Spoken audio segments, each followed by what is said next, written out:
এবার করোনা ভাইরাসে আক্রান্ত হলেন নেইমার।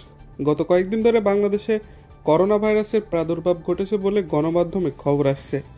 এবার জানা গেল ব্রাজিল তারকা নেইমারও করোনায় আক্রান্ত।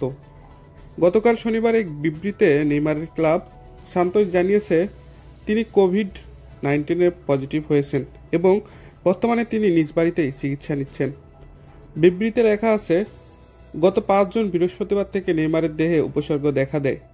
সান্তোসের মেডিকেল বিভাগের পরামর্শে ল্যাবরেটরিতে তার নমুনা পরীক্ষা করানো হয়। সেই পরীক্ষার পর তার কোভিড-19 সংক্রমণের বিষয়টি নিশ্চিত করা হয়েছে। লক্ষণ দেখা দেওয়ার পর গত বৃহস্পতিবার থেকেই তিনি ক্লাবের কার্যক্রম থেকে দূরে ছিলেন। বর্তমানে তিনি বাড়িতে বিশ্রামে আছেন এবং ডাক্তারের পরামর্শ অনুযায়ী চিকিৎসা নিচ্ছেন।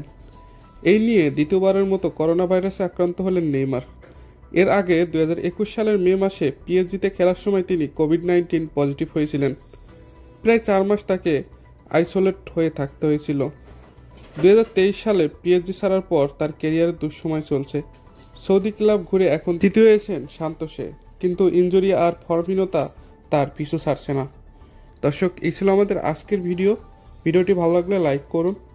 খেলার সংবাদ সবার আগে পেতে আমাদের চ্যানেলটিকে সাবস্ক্রাইব করে রাখুন।